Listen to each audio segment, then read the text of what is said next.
With the Madlanga Commission currently exposing the intricate web of political interference and criminal infiltration within South Africa's justice system. One of the unexpected names surfacing in testimonies and witness accounts is that of Thami Ndlala, best known publicly as Lerato Kganyago's husband.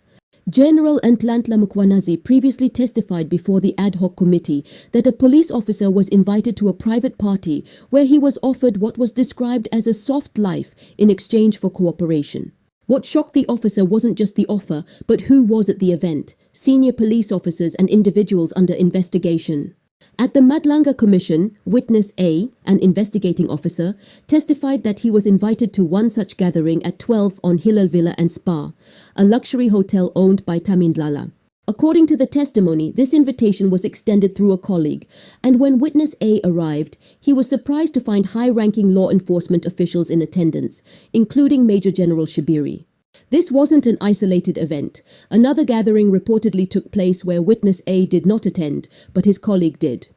The colleague confirmed that Major General Shibiri, Gauteng Provincial Commissioner General Mtombeni, and Brigadier Inkwashu were present. Witness A told the commission that these invitations were clearly an attempt to influence and recruit law enforcement officers to protect criminal interests. What makes this testimony even more explosive is what happened next. Witness A recalled receiving a call from Tami Ndlala, who told him in advance that Pule Tau, the man accused of assassinating Armand Swart, would be granted bail. Witness A insisted this was impossible because the case was strong, but to his shock, Tau was indeed released on bail shortly after. According to Witness A, Tami then called him again and said, "I told you." And here's where things start to raise even more eyebrows. How did Tami know with such confidence that Pule Tau would be granted bail? It's one thing to have connections, but it's another to predict a court decision before it even happens. This conversation has raised serious questions about how deeply connected figures like Tami may be to networks with the ability to influence judicial outcomes. That's led many to question whether someone within the justice system, perhaps even a judge, was working with or influenced by these powerful networks. Because if that's true, then the problem isn't just about corruption in business or policing. It's systemic, running all the way through to the courts themselves. Even more disturbingly, the same Pule Tau is now implicated in the 2022 murder of popular musician DJ Somebody, whose death sent shockwaves through the entertainment industry. According to testimony by Lieutenant General Ndlala, DJ Somebody's assassination was allegedly linked to a dispute over stolen narcotics, with claims that he had taken a consignment belonging to a powerful criminal network called the Big Five. That act, Mkhwanazi suggested, may have sealed the DJ's fate and triggered the deadly hit that ended his life. It's also worth noting that this is not Tami's first brush with the law. He previously faced fraud charges involving identity documents, and his name has circulated for years in relation to various legal controversies. Tami Ndlala has long enjoyed visibility as a businessman and entrepreneur with luxury properties and vehicles. But behind that image lie multiple accusations. He has been reported to have held 2 South African identity documents bearing different dates of birth, a fact flagged by fraud investigators and media outlets. According to one source, he told Lerato he was born in 1981, when in fact another identity showed a 1988 birth year. He was also accused of falsely claiming ownership of a high-end Sandhurst Hyde Park residence, which he was allegedly renting. And beyond that, he's been implicated in fraud, tender manipulation, and racketeering investigations connected to his vast business empire. One of those businesses is the Oligarch Hotel and Apartments, not to be confused with the 12 on Hilal Villa and Spa, where Witness A attended the now infamous gathering. The name oligarch, meaning a powerful person who controls a country or industry through wealth and influence, has raised eyebrows, with many online pointing out the irony given the corruption allegations now swirling around him. In addition, Tami has been linked to allegations of luxury vehicle fraud. In one case, police records show that his associate used falsified payslips and bank statements to obtain financing for a 2008 Range Rover and a BMW 320i, vehicles later linked to Ndlala. The vehicles were obtained under misrepresented identities, and the matter was investigated by the Hawks.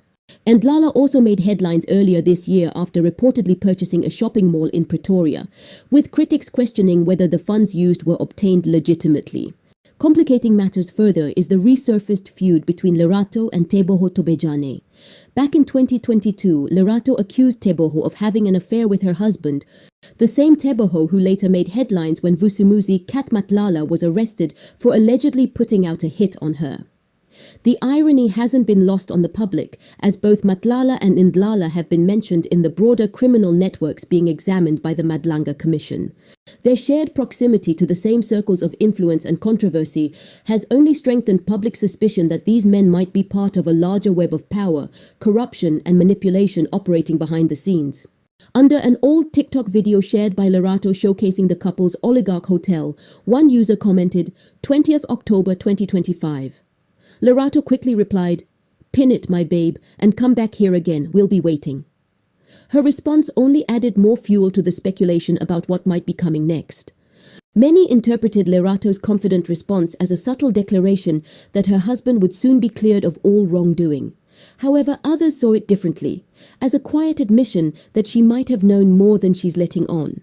Social media users argued that her tone suggested familiarity with her husband's business dealings and the accusations surrounding him. For many, that single comment told them everything they needed to know about where Lerato stands, firmly by her husband's side, even as the walls begin to close in. People have also been resurfacing memories of Tami's grand romantic gestures, the most talked about being when he booked out the entire FNB stadium and surprised Lerato with a private Valentine's Day concert featuring Zonke. Adding to that list of lavish surprises is the 2023 Dubai trip, where Thami once again made headlines by arranging a private performance for Lerato by US singer Kenny Lattimore. At the time, social media was flooded with admiration, calling it one of the most extravagant public displays of love in South Africa. But now, in light of the ongoing investigations and the revelations at the Madlanga Commission, many are looking back at that moment differently, questioning where the money for such lavish gestures may have come from. It is also worth remembering that Lerato Kganyago herself once made headlines after claiming she was being followed. Many at the time sympathized with her, but recent revelations suggest that those shadows might have been tied to her husband's alleged dealings rather than some external threat. The Madlanga Commission was established to investigate political interference, criminal infiltration of the police and judiciary, and to expose cartels that may be working with people in power to destabilize state institutions. Tami's name being linked to witness testimony at the commission is a serious development, not just for him, but for what it reveals about how deep these networks may go.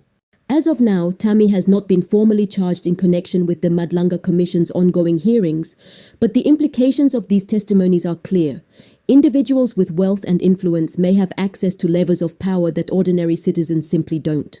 The public reaction has been mixed. Some are shocked, others say this only confirms long-held suspicions about Thami's reputation and the circles he moves in. And as more testimony is expected in the coming weeks, many are waiting to see if the commission will recommend formal criminal investigations. This story also raises a broader question. How many criminal cartels have embedded themselves into the state, and how many powerful figures, often hiding in plain sight, have helped them thrive?